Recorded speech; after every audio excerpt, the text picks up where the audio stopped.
There are few sights more ominous on the battlefield than the arrival of a phantom. Sleek and silent, with a silhouette like some deep-sea predator drawn through the sky. It's not just a transport, it is a message. A covenant of force. A declaration of intent.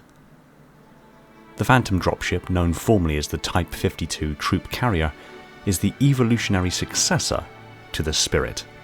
And while the Spirit was emblematic of the early human Covenant war, it was the Phantom that delivered judgment in its latter years.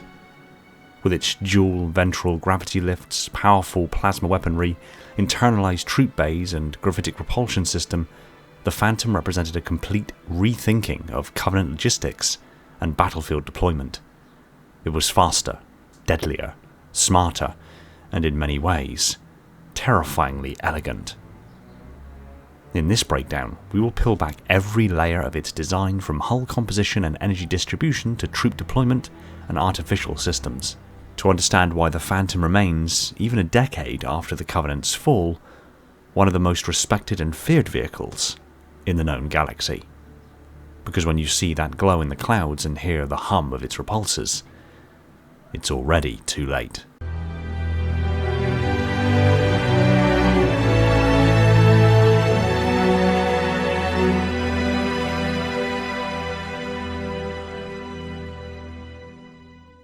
Hey everyone, welcome back to Installation 00. Today's most detailed breakdown is on the Covenant Phantom. A good few years ago I made a breakdown on the iconic Spirit Dropship, so it seems only fitting to take a deep and penetrating look at the other synonymous Covenant Dropship, one that debuted in 2004 with Halo 2 and has remained a staple of the Covenant war machine in every single game since. I've done my due diligence and scoured sources from across the Halo universe, including in-game content, extended media, including the novels and Waypoint lore drops, along with reference material like Halo Warfleet, the Halo Encyclopedia, and Halopedia, and then gone beyond to real-world science, technology, engineering, and mathematics, research papers, known principles, and emergent studies that help inform or expand the information available to us in the lore. In most circumstances, everything I speak about is sourced from the lore, but there are, of course, some aspects which are speculative or well-informed and well-reasoned extrapolations. But I will make it clear throughout when we deviate from the hard lore into more speculative subjects. With all that said, let's get on with the video at hand and give the Phantom a most detailed breakdown. The Phantom Dropship, formerly known as the Type 52 troop carrier, emerged from the Covenant's war machine as a spiritual successor and technological refinement of the older Type 25 Spirit. While the Spirit served dutifully for centuries, the Phantom represented an evolution in Covenant design philosophy, an aircraft that was not only a delivery mechanism for troops and vehicles, but a battlefield presence in its own right. Developed prior to humanity's first contact with the Covenant, the Phantom was born of both necessity and ambition. The Spirit's limitations had grown increasingly apparent in prolonged terrestrial engagements, exposed troop deployment lanes, a lack of onboard shielding, and a predictable flight profile that made it vulnerable to both human ingenuity and ballistic retaliation. The Sangheili, whose martial pride bordered on sacred duty, demanded something better, and the Covenant responded. The Type 52 Phantom took shape as an answer to this call, a craft that could hover with precision, deploy entire lances of warriors under the protection of energy shielding, and project power with far greater maneuverability than its predecessor. Its debut during humanity's darkest days, most notably the slaughtering of populous inner colonies, marked a turning point. While the Spirit had often been a harbinger of occupation, the Phantom became a symbol of immediate annihilation. It didn't just deliver death, it reigned it. From a design lineage standpoint, the Phantom wasn't a complete departure. It retained core Covenant aerospace principles, gravitic propulsion, plasma energy weaponry, and a reliance on sleek, manta-like curvature optimized for both atmosphere and vacuum. But where the Spirit's design was brutally simplistic, the Phantom's was refined and layered. Its dual gravity lifts allowed for compartmentalized deployment. Its modular bays supported ghosts, wraiths, and even occasional spectres, and its upgraded onboard reactor supplied sufficient energy not only for weapons and propulsion, but for specific variants, a full-strength defensive energy shield, and even additional heavy plasma artillery, a feature sorely missing in the Spirit. Following the Covenant's fragmentation, the Phantom endured. The Type 57 model surfaced under Jiralhane leadership, displaying signs of brute force retrofitting, heavier armour, stripped-back elegance, and more exposed internals. And within the Banished war machine, the Phantom was reborn again, bristling with angular plating, external winches, and a faster, more aggressive graphitic profile. Yet despite these evolutions, the core design remains unmistakably Sangheili. In many ways, the Phantom represents a rare glimpse into the Covenant's capacity for adaptive warfare. It took a platform that once symbolized ceremonial dominance and reshaped it into a vehicle of rapid, violent precision, a perfect microcosm of the Empire's slow transition from religious hegemony to an overzealous genocidal regime. The Phantom has several variants, but all tend to average around 33 meters or 109 feet in length, 20 meters or 65.9 feet in width, and 12.6 meters or 41.2 feet in height, and a mass around 180 metric tons. The Mikpramu-pattern, however, is markedly larger at 50 meters in length, 33 meters in width, and 20 meters in height, and masses at 204 tons. At first glance, the Phantom is unmistakably Covenant. It exudes the same sweeping elegance that defines nearly every vessel of the hegemony, all curves and grace, yet coiled with implied lethality. Its profile invokes a manta ray or predatory stingray, wide, flat, and fluid, as though shaped not by engineers but by eons of underwater evolution. But beneath the elegance lies function. The Phantom's hull is defined by its asymmetrical symmetry, a paradoxical blend of visual balance and offset utility. From above, the two protruding engine nacelles flank the main body like wings, housing its gravitic repulsors and plasma exhaust ports. These nacelles can articulate subtly during manoeuvring, helping the Phantom bank, pivot, and stabilize with eerie precision, a stark contrast to the Spirit's rigid form. The ventral side of the craft is where its true battlefield purpose becomes evident. Twin gravity wells, one port, one starboard, dominate the underbelly. These shimmering violet columns of compressed gravitics allows for near instantaneous deployment of vehicles from the craft's underbelly. Towards the aft along its centerline is the aperture-like troop deployment gravity lift, which allows the troops stowed within the Phantom's troop bay to be quickly and efficiently deployed to the surface, or picked up and extracted. Unlike the Spirit's external troop arms, long vulnerable and exposed, the Phantom keeps its cargo tucked deep within its armoured shell, reducing risk during drop operations and allowing for more centralized shielding coverage. The cockpit sits forward, low slung and protected by a hardened viewport and armoured canopy. While the Spirit's pilot compartment was exposed and often vulnerable to concentrated fire, the Phantom's bridge is recessed, shielded by hull curvature and difficult to target without aerial parity. Along the sides, mounting hardpoints house the Phantom's primary weapon systems, dual plasma cannons which can be manned or automated depending on mission profile. These turrets are recessed into protective alcoves, allowing for near 180-degree field of fire without exposing vulnerable systems to return fire. Coloration is typically a dusky amethyst or deep blue-grey with slight iridescence under atmospheric light. This hull sheen serves no known technical function, rather it's a carryover from the Covenant's aesthetic sensibilities, where warfare and ceremony are indistinguishable. Sangheili doctrine demands that every tool of war, even dropships, must reflect the grace of their gods, and so the Phantom shimmers not just as a machine, but as a vessel of divine wrath. The Phantom's hull is a marvel of alien material science, less an assembly of plates and more a continuous, flow-grown exoshell forged at the molecular level in the assembly forges within High Charity. The Covenant mastered a form of nanocrystalline alloy weaving, resulting in what only analysts refer to as nanolaminate armour, a material so advanced it defies conventional classifications.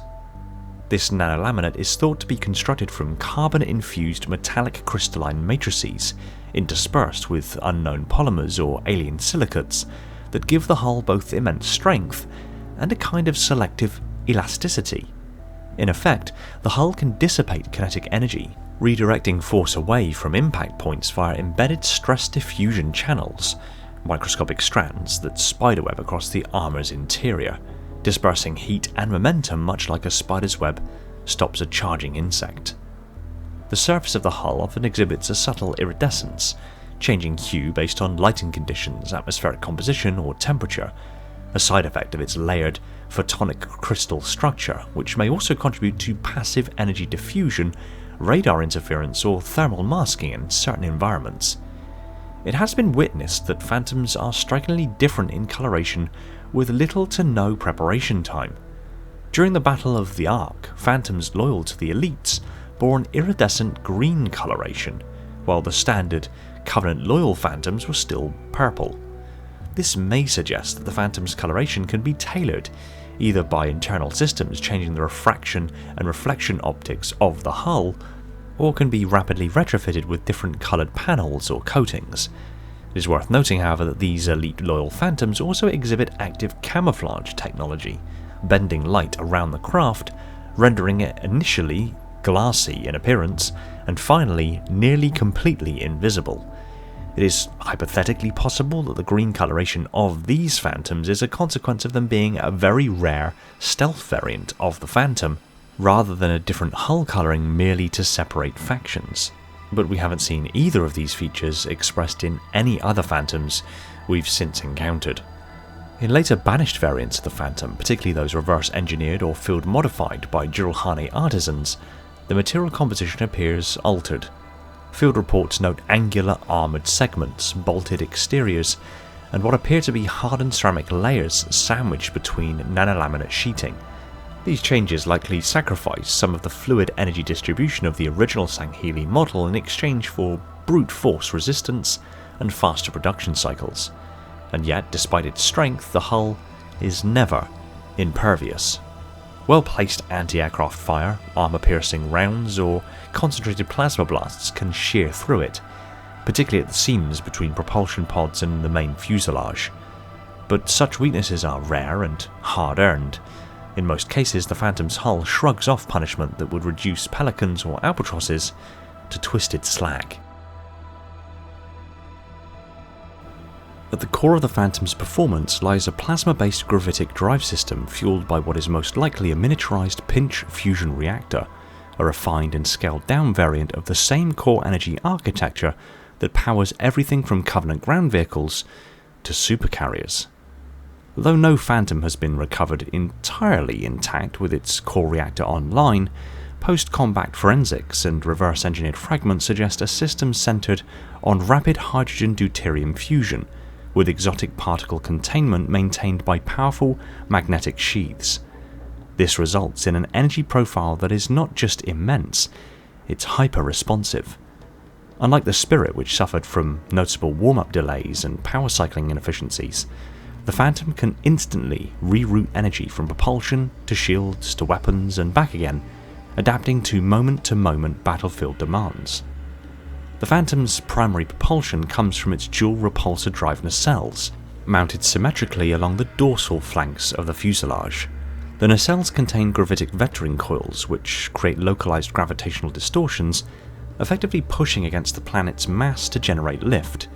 In practice, this allows the Phantom to hover with absolute stability, even in uneven terrain or mid-firefight, strafe and yaw without needing aerodynamic control surfaces, and maintain altitude independent of atmospheric conditions.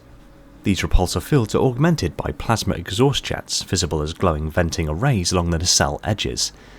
These likely serve as auxiliary thrust vectors, enabling sudden bursts of speed, complex evasion patterns, and tight turns that would be aerodynamically impossible in a conventional earthbound craft. The use of combined gravitic vectoring and directed plasma thrusts puts the Phantom in a flight class entirely outside of traditional VTOL categorization. It is neither a helicopter nor a jet, but something fundamentally alien. Internally, the power distribution network relies on plasma conduits, not copper or superconductors. These conduits glow faintly when active, and in Banished variants are often exposed for intimidation, a visceral, visual reminder of the energy coursing through the vessel. And perhaps most intriguingly, there is evidence that at least some limited Phantom variants used localized high-order energy output mode within its gravitic drives, colloquially referred to as an impulse drive, enabling the Phantom to achieve the space equivalent of a supercruise at velocities so high that the Phantoms dropping out of impulse drive to standard thrust look to an onlooker like an FTL drive. This is not full slipspace transit or even faster than light travel in normal dimensions of spacetime, but a kind of spatial lensing to augment thrust and reduce inertial resistance. The flash of blue that happens upon this deceleration may be synchrotron radiation from charged particles near the Phantom being accelerated to relativistic speeds close to, but not faster than, light. It is, in every measurable sense, a perfect marriage of brute power and delicate balance, a hovering temple of plasma and gravity poised above the battlefield like a vengeful star god. And where the Spirit struggled against its own mass, the Phantom dances. If the Spirit's troop deployment system was its Achilles heel, then the Phantom's is its crown jewel.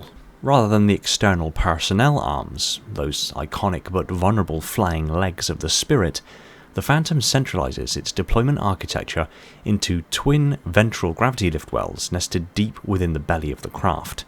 These shimmering violet columns are more than just visual spectacle. They are surgically precise drop mechanisms, each capable of individually controlled ascent, descent, or field shaping. The Phantom's gravity lifts are based on gravitic lensing technology, using compressed gravitational fields to bend space-time on a micro scale, creating a local well that draws matter downward while suspending it in semi-zero G. This allows for damage-free deployment of troops and vehicles even from height or in motion, rapid insertion and extraction under heavy fire without reliance on hard landings, and stacked disembarkation, meaning troops or ghosts can descend simultaneously in multiple layers, rather than a single file. Where the Spirit often suffered catastrophic losses due to its external and exposed deployment pods, a single well-placed round could immolate a full lance before their boots touched the dirt. The Phantom's internal deployment bays shield cargo and personnel until the precise moment of drop. Energy shielding extends partially over the lift aperture, allowing for coverage during the first seconds of deployment, often the most dangerous.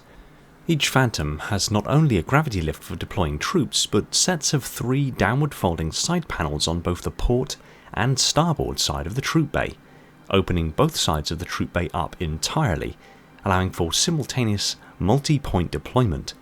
This alone makes it tactically superior to the Spirit, which could only deploy from its side arms. The Phantom can effectively split its forces, reinforce multiple fronts, or stagger its insertions based on terrain. This means, if necessary, the Phantom can deploy all 24 troops within seconds, meaning a very sudden increase in boots on the ground, all the while being defended by the Phantom's huge bulk and its mounted plasma cannons. With a flight of 3 fully loaded Phantoms, the Covenant can deploy over 72 troops and either 6 Ghosts, 3 Spectres, or 3 Wraith mortar tanks in no more than 3 seconds of stationary hover time. The Banished Phantom deserves special mention here. It adds external winches and grappling anchors, allowing for heavy vehicle deployment, not just drops but suspension insertions, where vehicles are held beneath the craft and gently lowered or dropped at speed. This design sacrifices stealth and elegance but massively increases logistical versatility, especially in contested or uneven terrain. Taken together, the Phantom's gravity lift and deployment architecture represent one of the most significant leaps forward in Covenant troop transport design. It's not just safer, it's smarter, faster, and far more tactically responsive. And for those on the receiving end, there's no more terrifying sight than the ground lighting up with cold violet glows, because when that lift opens, it doesn't matter if you're ready, they are. Beneath the smooth predatory shell of the Phantom lies a highly optimized interior, not sprawling like a hangar, but compact, modular, and ruthlessly efficient. Every cubic meter of its internal volume is engineered to serve Covenant doctrine: rapid deployment, troop cohesion, and superior field presence. The pilot's cabin is situated at the forward tip of the dropship, a recessed bridge with limited external visibility but deeply integrated holographic readouts. Unlike human craft, which favour transparent canopies and analogue fallback instruments, the Phantom's cockpit is functionally opaque. Multispectral visual arrays, fed by external sensors, are projected in a spherical HUD within the cabin, granting the pilot a 360-degree awareness without exposure. Entry to the cabin is gained via a rear-sealed bulkhead, separating it from the troop bay in case of boarding or breach. The pilot and co-pilot chairs are mounted on rails. When first boarding the craft, the pilot and co-pilot access the bridge via the sealed bulkhead and are immediately greeted with their chairs on the other side of the door. Upon climbing into their chairs and being gravitationally restrained into them, the chairs ride the rails down towards the inner nose of the ship, where the actual control yokes and holographic interfaces are located. Later iterations of the Phantom, such as the Quetzalcoatl-pattern, featured a more advanced internal crew configuration. In addition to the standard pilot and dedicated turret gunners, these Phantoms were manned by both a navigator and an operations officer, indicating a move towards more complex multi-role battlefield responsibilities. This increased crew complement allowed for better coordination of turret systems, navigation through congested airspace, and management of deployment logistics. The Mikpramu-pattern, being a much larger gunboat-class dropship, supported an even greater onboard crew, including up to 5 gunners, operating pulse laser emplacements alongside the pilot, further reinforcing its role as an airborne command platform rather than a conventional transport. The main compartment, sandwiched between the bridge and the rear lift well, is the true heart of the craft. This space is modular by design, reconfigurable depending on mission profile, but the standard layout is troop transport mode, which features 2 to 3 rows of inertial restraints, devices which emit a stasis field to hold the troops standing within it still, restrained, and upright, accommodating up to 24 infantry in full combat loadout. Storage compartments are likely integrated into the hull's lateral walls, and these bays often contain plasma batteries, spare weaponry, or rations, and in the Banished variants, hardened cage cells for captured prisoners or high-risk cargo. Ambient lighting is minimal. Softly glowing violet or blue panels line the inner ceiling and floor edges, providing just enough luminescence for Sangheili night vision, but not enough to compromise concealment. The mood is clinical, cold. No signs of comfort or ornamentation. This is a war machine, not a shuttle. Sound dampening inside the craft is near total. Even at full thrust, the interior remains eerily quiet thanks to resonance-cancelling substructure design, a feature the UNSC would kill to replicate. For Covenant warriors, this silence is meditative. For humans captured and ferried inside, it's psychologically devastating. A hollow, humming void that offers no answers, only dread. The rear section of the Phantom houses its core power systems, heat exchangers and auxiliary capacitors, which also serve as the primary connection point for external cargo hooks or winches on Banished Phantoms. Maintenance access is limited and likely performed by specialised Huragog. Despite its compartmentalised design, the Phantom is not spacious. It's efficient, even tight. But that tightness has a purpose. It keeps the lance close, it keeps weapons within arm's reach, and when the gravity lift opens, it ensures they all hit the ground together, in formation, in sync, without delay. If the Phantom is a scalpel of troop deployment, it's also a scythe of battlefield control, carrying not only soldiers and vehicles, but a self-contained weapon suite designed to suppress, intimidate, and clear landing zones with brutal efficiency. At the heart of its offensive capabilities are the forward-mounted medium plasma cannons, often but not always the Type 44 directed energy weapon, fixed on articulating armatures just beneath the craft's chin. These cannons fire high-temperature magnetically contained superheated plasma bolts, capable of vaporizing light vehicles and melting through reinforced structures. Their forward arc is stabilized by inertial dampening rails, allowing for sustained fire during flight without destabilizing the vessel, a design improvement over the more vibration-prone Spirit cannon mounts. The Kes-Katu-pattern is by far the most heavily armed chassis, with 3 of these medium plasma cannons, 1 chin-mounted and 2 more mounted on the port and starboard underbelly. These weapons are connected to an automation-assisted targeting system, allowing for independent operation or coordinated focused fire. The result is a formidable deterrent against infantry vehicles and even lightly shielded aircraft. But where the Phantom truly excels is in its lateral weapon pods. 2 side-mounted plasma turrets, which may be either manned or automated depending on mission configuration. In the standard Covenant model, these turrets were often operated by Ungoi gunners, exposed but partially shielded by the turret housing. These weapons had a 180-degree horizontal traverse and approximately 60-degree vertical tilt, enabling overlapping fields of fire and rapid target acquisition.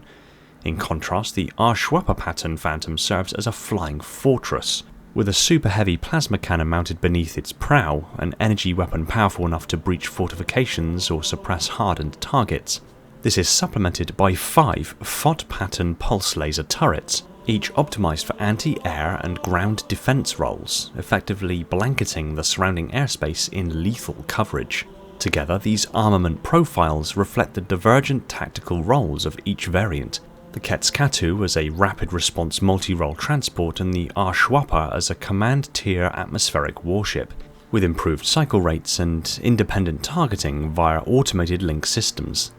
Banished models are particularly notable here.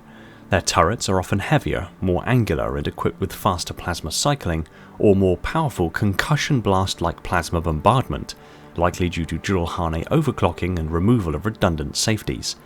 Supplementing these primary weapons, the Phantom's fuselage is embedded with sensor-guided targeting arrays, motion trackers, and passive terrain mapping suites. These provide gunners and AI systems with contextual targeting overlays, allowing the Phantom to adjust fire modes based on environmental cover, enemy type, and active resistance levels.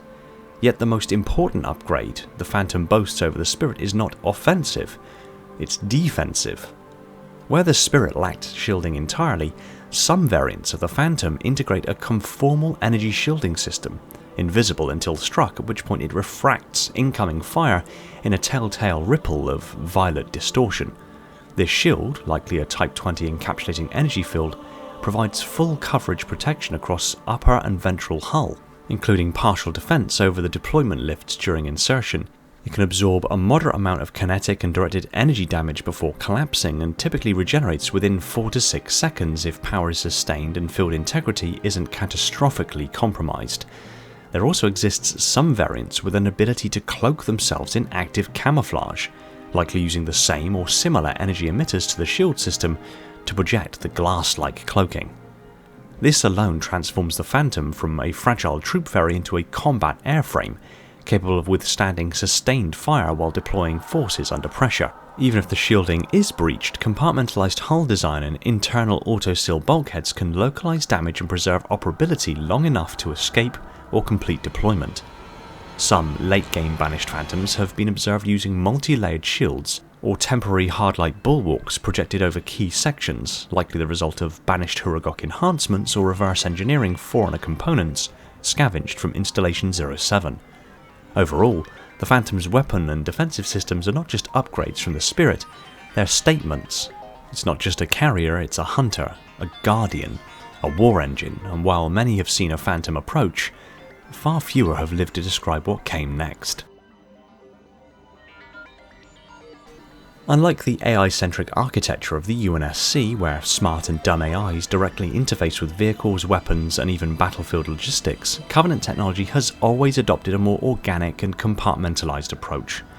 Their systems aren't artificial intelligences in the human sense, but rather a mesh of specialized subroutines, feedback harmonizers, and intuitive control lattices, often augmented by the subtle hand of the Huragok.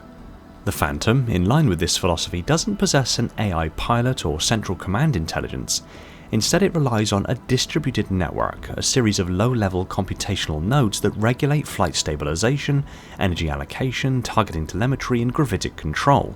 These systems behave as if they are semi-autonomous, but only within tightly defined parameters, likely rooted in ancient foreigner-derived control protocols. Behind the scenes, command inputs are routed through a series of servo intelligence clusters, modular routines built to handle specific tasks like stabilizing a hover, managing heat bleed from plasma capacitors, or coordinating fire between side turrets. Each system is isolated yet reactive, forming a network that mimics AI responsiveness without centralizing decision-making. During the Banished era, this paradigm shifts. With the loss of traditional Sangheili control and the rising influence of the Jiralhane's brute force retrofitting, some Phantoms began to incorporate true, limited AI systems, be it scavenged from dormant Fauna constructs, jury-rigged by Huragok, or in rare cases, adapted from stolen UNSC assets. These Banished Phantoms may exhibit target prioritization and acquisition without pilot input, dynamic evasive routing, adaptive thrust modulation in response to hostile terrain, and in at least one documented case, return to base subroutines executed autonomously after a pilot was killed. Though commonly referred to under a single designation, the Phantom Dropship has existed in multiple configurations, across different factions and eras, each adapted to fit the tactical doctrine, resource constraints, and cultural sensibilities of its operators. The differences between these variants go far beyond cosmetics. They reveal an evolutionary lineage shaped by necessity, philosophy, and war. The Roos-1-pattern is the standard Covenant Phantom during the Human and Covenant War, and remains common among splinter factions afterwards. Unlike its more specialised successors, it balances stealth, modularity, and reliability. Its streamlined design emphasises low sensor profile and atmospheric efficiency, with powerful gravitic modules capable of transporting ghosts, wraiths, and combat-ready infantry. Armament in-game includes 2 side plasma cannons and a nose-mounted heavy plasma turret, supported by internal bays for troop deployment. It's described as extremely effective across multiple environments, routinely deployed in space, planetary, and surface operations. Its modular hardpoints allow it to adapt to different missions, reinsertion, heavy lift, or even light gunship roles, making it the most versatile Phantom design. In contrast to the heavier, more fortified Quetzalcoatl-pattern and the Arshwapa variants, the Roos-1-pattern is a well-rounded jack of all trades. It offers a blend of battlefield utility, operational stealth, and canonical presence, serving as the Phantom that most UNSC forces came to fear during the war. The Arshwapa Phantom represents the largest and most heavily armed variant of the Covenant troop carrier lineage. Designed for exo-atmospheric and orbital command operations, it measures approximately 50 meters in length, weighs over 200 metric tons, dwarfing the more common Type 52 and Quetzalcoatl patterns. This gunboat-class dropship serves less as a transport and more as a frontline suppression and command vessel. Outfitted with a formidable array of weapons, it features a super-heavy chin-mounted plasma cannon capable of breaching hardened positions, supported by 5 Phot-pattern pulse laser turrets distributed across its hull for full coverage, anti-air and anti-personnel support. Its impulse-driven propulsion system allows for rapid atmospheric entry and extended vacuum maneuvering, while a forward energy shield grants it significant resistance to incoming fire. Crewed by a pilot and up to 5 dedicated gunners, the Arshwapa-pattern has been most notably employed by the Swords of Sanghelios in precision assault roles, where its superior firepower and battlefield presence can decisively tip the scales of engagement. The Quetzalcoatl-pattern is the canonical Type 52 Phantom seen from the later stages of the Human Covenant War onward. It became the standard troop carrier and light gunship optimised for rapid tactical insertion and battlefield versatility. This variant measures approximately 32 meters long, employs a heavy-duty plasma cannon in the nose, and features 2 fully rotational medium plasma cannons mounted on either side of the ship that are integrated into a unified targeting array. It is crewed by a pilot, co-pilot navigator, operations officer, and a dedicated weapon gunner, signalling a shift towards more complex mission roles compared to earlier models. The troop bay holds roughly 24 infantry or modular vehicle components for rapid deployment. Fit for both atmospheric and exo-atmospheric insertion, the Quetzalcoatl is still armoured but lighter and faster than the Arshwapa-pattern. Its balance of firepower, crew coordination, and agility makes it the workhorse Phantom, the craft most commonly encountered by UNSC forces and Covenant remnants alike. The Mikpramu-pattern Phantom is a post-war variant used primarily by Sangheili splinter factions such as the Swords of Sanghelios and the remnants of Julam Dama's Covenant by late 2558. It remains aerially compatible with the earlier Quetzalcoatl class designs, but features key updates that reflect battlefield lessons drawn from the Covenant collapse. From simulation data, like the diving sun in Warzone Firefight, the Mikpramu variant retains a heavy plasma cannon paired with two ship-pattern plasma turrets, streamlining the fire profile for optimized infantry support. At approximately 31 to 32 meters in length, it adheres to standard troop carrier metrics while integrating slight changes to its engine and hull plating, likely intended for increased survivability and reliability under ragtag logistical constraints. Unlike its predecessors, the Mikpramu lacks assisted turret control and full rotational weapon arrays, favouring simplicity and maintainability by small Sangheili warbands. It fulfills a role much like the Mikpramu-pattern multi-purpose deployment craft, while bridging design continuity for post-war Covenant technology. In the wake of the Covenant collapse, the Banished, notably the Eklon'Dal Workshop, began re-engineering the Phantom dropship to better suit their rugged, battlefield-driven doctrine. This variant measures around 32.7 meters long, 22.4 meters wide and 11.6 meters in height, with a mass of approximately 188.6 tons. Under the hood, it features twin impulse drive systems capable of long-range subluminal travel, useful for both atmospheric insertions and exo-atmospheric deployment. Its grav lift remains the primary method for troop deployment and equipment insertion. Armament-wise, the Eklon'Dal pattern retains the heavy plasma cannon at the nose but uses two shear pattern plasma turrets instead of the triple or quintet setup of the Sangheili variants. The hull is notably thicker and angular, adorned with Banished-style plating that echoes the heavy armour of rival ground vehicles. Designed primarily as a gunship and troop transporter, it offers heavier durability and suppressive fire than its Covenant predecessors, but at the cost of streamlined design. A gunship subvariant deployed from the Enduring Conviction during the Second Ark conflict removes side turrets and adds boarding portholes and a larger nose cannon, reflecting Aatrox's practical battlefield adaptations. In short, the Banished Phantom keeps the core Phantom DNA, grav lift, plasma cannons, troop bay, while overlaying Banished priorities: heavy plating, crew survivability, pragmatic lethality, and battlefield reliability. To understand the true battlefield value of the Phantom, one must view it not merely as a dropship but as a multi-role force projection platform, a craft that excels not in any one role, but in its seamless fusion of deployment, suppression, intimidation, and survivability. From the battlefield commander's perspective, a single Phantom is a scalpel, a shield, and a hammer, all in one. When compared to its predecessor, the Type 25 Spirit, the Phantom is superior in nearly every metric that matters. Deployment efficiency: internalized gravity lifts ensure faster, safer, and more flexible insertion patterns. Survivability: the addition of onboard energy shielding and armor baffling gives the Phantom staying power that the Spirit sorely lacked. Firepower: more versatile turret coverage, better sightlines, and faster targeting systems make it not just a transport, but a gunship. Maneuverability: short turning radius, lateral hover capability, and improved inertial dampening allow the Phantom to operate in confined, vertical, or cluttered urban environments where the Spirit struggled. Phantom dropships, particularly the more advanced Quetzalcoatl-pattern or the Mikpramu-pattern, are renowned for their exceptional battlefield durability.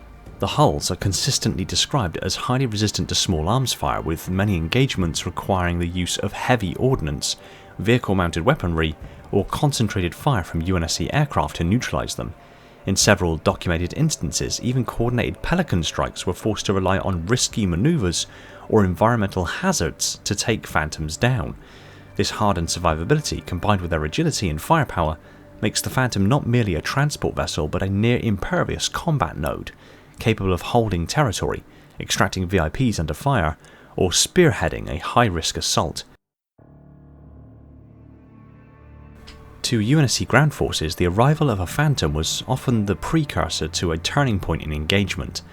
Its sound alone, that eerie hum of gravitic distortion and its hiss of plasma exhaust, was enough to send squads into full tactical retreat. It meant the Covenant wasn't just sending troops, it was sending elites, it was sending armour, it was sending judgment. And when the glow of its belly-lit gravity lifts ignited the ground, the Phantom declared not just a presence, but ownership. One of the Phantom's greatest strengths is its capability to adapt to mission profiles. In urban combat, it can hover, strafe between buildings, deliver troops to rooftops and extract under fire. In open terrain, it can deploy ghosts or wraiths ahead of a ground push, providing both infantry screen and vehicle backbone. In orbital insertions, it can descend from cruisers through the atmosphere, shielded and stable, ready to deploy within seconds of breaching cloud cover.